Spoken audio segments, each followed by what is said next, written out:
Good afternoon, guys. I thought I'd properly do Wilfred Wong part 2 here. I know we went ping-ponging backwards and forwards with it last night on the live. As you know, I delete my lives. I've left the last one up because it was fun. It was buffering and all the rest of it, so I got rid of the other ones. But I thought I'd have a look into this a bit further, like who is Wilfred Wong? I'd been meaning to do it, but I hadn't really... would anyone have been interested around that time? Probably not. And I was doing other things anyway. So you're going to have to excuse me today. My throat is absolutely killing me. I'm filming this later in the afternoon. It's almost 3 o'clock because I woke up this morning with a raging temperature and a roaring sore throat. So I've had a honey and lemon. I went back to bed. So I look all blotchy because now I've got a heat rash. So I haven't been up that long, so I quickly grabbed a shower and then I thought I'd get on with this. So, right. What did I find? First things first, I found his website. His website is a website called casra.org.uk, which he started in 2014, right? It's all satanic. Like, then you go on news and you find that there isn't any really, because he's got the 60 Minutes Satan's Child, which is like so old now. You've got the Vicky Ash BBC clip where she's on it for about 30 seconds. Then you've got UK column.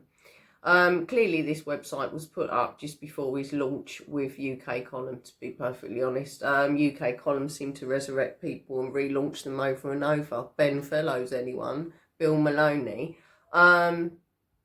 So that's that. So that's his website. All he's asking on here is for, well, he's writing all the horrific things that he talks about. And then it's a contact number if you've been abused. Basically that's it. So there's no donate button that I can see on here, so he's not as bad as John Wedger in this regard. So then I thought, I know, let's have a little nose on Company's House. So went to Company's House. I've got them here. Right, so I found him on Company's House. He's Wilfred Chin Woo Wong. And he's got total number of appointments in the UK is 4. It's definitely him. Date of birth, June 1965. So I'm going to go from the bottom of these appointments to the top. He's only active in one of these now. Right. So, and what he puts his occupation as. So, the first appointment he has is of secretary, which is the 13th of January 97. And this is for a company called Sat-7 UK Trust Limited. He's got his nationality here is Singaporean. Yeah. Occupation, researcher, parliamentary office. Right. Now he resigns his does he? Yeah, it looks like he resigns being a secretary in 2001, but that's not the end of him with Sat-7.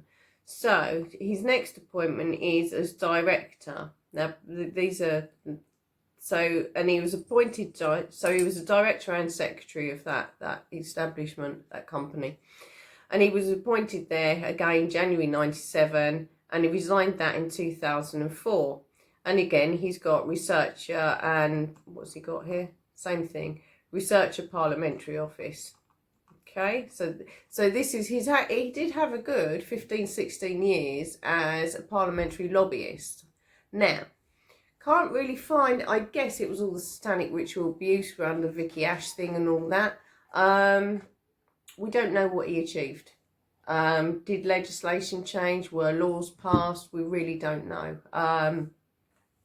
Nothing spectacular, otherwise I'm sure we would have all been hearing about it on all the God knows how many YouTube interviews that he's done.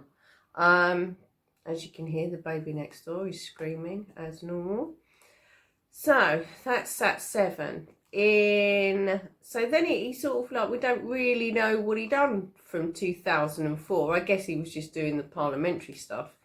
Then he pops up again in SPUC Pro-Life Limited, and this is 14th of December 2013, and he resigns and he's a director here again. And he resigns this on the 1st of September 2017. Okay. Then we've got the active role. Now, the active role is Centre for Bioethical Reform UK. Again, he's appointed here the 2nd of August. So he had kind of like a year off, 2nd of August 2018. And he's still active there now. Now, his occupation in SPUC Pro-Life changed from being like parliamentary office researcher. So his occupation changes in 2013, and he's now charity director. His job there, sorry, the cat's chasing like something that isn't there. Unless she's brought a mouse in. So when he joins Centre for Bioethical Reform, which is 2nd of August 2018, he's now a human rights campaigner. So I thought, let's go and have a look at these companies. Let's have a look at them. So let's have a look. So I looked up. His current position is for a company called sbruk.org, right? It's anti-abortion. This is challenging views on abortion. It's a heavily Christian-led anti-abortion thing. Bit of a contentious topic, but that's what it is. That's all. There's no deviation on it. It is purely just anti-abortion. What was the other one that I found? spuk.org. Again, this was the one this is the Society for the Protection of Unborn Children. So this is the company that he was at prior to the position that he's got now. And to be perfectly honest, it's exactly the same thing. It's an anti-abortion organisation. And everyone's got their own views on that, I guess. I've never thought that hounding women outside of abortion clinics is a good idea, but it is what it is, I guess. Then what was the other one that I found? I think, I didn't find the other one, I don't think. What was this one? Then I saw a YouTube where they've connected him to something called Stephen's Children. Now, I can't confirm that he's certainly not listed in the UK, but let's be clear, all of these organisations, they have piggyback organisations in America, so Stephen's Children, he's been said to have connections with this as well, and again, it's a Christian-led charity thing.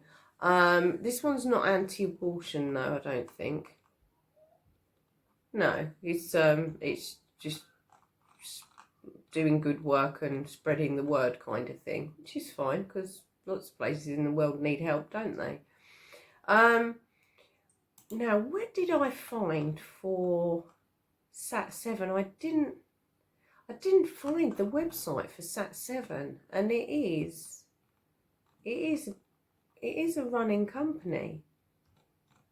I'll keep digging. I'm going to keep digging. But I find it strange. I find it strange that he's heavily been connected for many, many years with the anti-abortion lobby organisations. Now, is that what he was lobbying Parliament with as well? Because we've never heard of this. We've never heard of this at all. What I will get into is I'm going to start digging into this current current employment that he's got within this organisation. Well, it's a limited company, it's a business. But if you look at these websites, it looks like where the do-gooders kind of thing. Hope for women, and like how to end abortion, support after abortion, and yeah, all sorts of stuff. What else does it say? Work, yeah. It's for churches, yeah, schools. They want to get in everywhere. And of course, it's got a donate button on it. Of course, this one's got a donate button on it.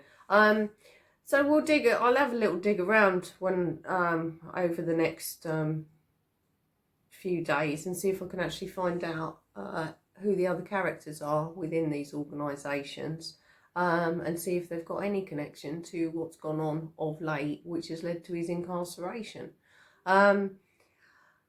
I've been asked as well what my views are on the nurse that's been charged in the baby deaths. This is a case that I've been watching since it very first started coming out. I think I mentioned it before. I'm going to revisit all of that. These were deaths that occurred between 2015 and 2016, and we're now pretty much the end of 2020. A lot of time have passed. Christ, if she has done what they've accused her of, then don't ever let her out ever again.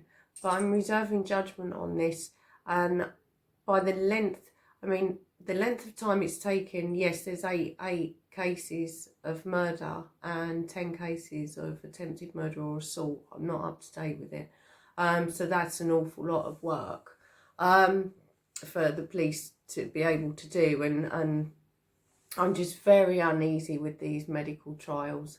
And that's all it's going to come down to. It is purely going to come down to medical evidence, and how safe convictions ever are off of purely medical opinion. It makes me incredibly nervous. We know that there's been quite a few. I looked it up on the internet last night. There's actually been quite a few nurses that have gone killers. You know, we know we've got the Beverly Allitt, there's been a few in the States. And reading the backdrop of these women, she certainly doesn't fit that profile of, and there is similarities between the ones that I've looked up last night, and the pattern forming and behaviours and stuff like that, and backgrounds and relationships and childhoods. There are similarities between them all. There are, no matter whether one's in America and one's in the UK, there are similarities between them. From what we know at the moment, that doesn't seem to be her backdrop at all. So yeah, I might get onto that today. I don't know if I'm going to do a live tonight. It was good fun last night. I'm feeling a bit ropey. I'll try and do a live. I'm going to make an omelette and maybe have some soup or something, and I'll probably perk up a little bit. But my throat is killing me. But in reality, I've been kipping till about 2 o'clock today, so I'm unlikely to fall asleep anytime soon. So I've got jack all else to do. So we'll try and get a live in, I don't know, maybe 6-7 o'clock, something like that. Anyway, that's it. Sorry if this is a little bit disjointed. I'm just like, all the abbreviations and that, it's just annoying trying to piece it all together. So what I want to, there is a gap with him. There is a gap, and I want to find out what he was doing and how he was funding himself, like earning a living during that period of time. I know he was taken under the wing of some Christian organisation. Someone on the chat told me last night, but I can't remember what it was. I'll ask again tonight and have a bit of a poke around in there and see what I can find out. But there certainly is. He's just fiercely religious, the same as John Wedger, fiercely religious, and it's ended really badly, really badly. So no matter what the outcome of that trial is, yeah, there's going to be ones that go, that's what they do to whistleblowers, they attack them and all the rest of it. No matter what the outcome is on that, the work that he is doing and has been doing will surely change. I mean, it will surely change. And, you know, 55's not that old, is it? It's not that old. It's going to be odd, but I guess the courts are just so busy in Wales because the nurse who's been charged, she was in magistrate and she's straight in Crown today. I think she's in Crown Court, whereas Wilfred and the other accused, they're not in court until the 7th of December. So that's a long time, a whole month, without even, you know, putting your plea in. Because usually you have to do that. It goes one, they get you out that court and straight in the Crown Court, and then you get remanded, and they'll leave you there for a good year or two. You know, like while they're scheduling and evidence and all the rest of it. Yeah, it's strange, and yeah, there are people defending him. He was on a rescue mission. Well, we knew that was going to come. We knew that was going to come. Rescue mission or not, he should have known better. And I said that yesterday, so there's no point in flogging a dead horse with it. Anyway, I'll catch up with you guys later on this evening, hopefully. Not well. I am hot. I'll go and have a paracetamol and something to eat. That'll probably do it. Anyway, look after your lovely selves, and I'll catch up with you soon. All right, bye.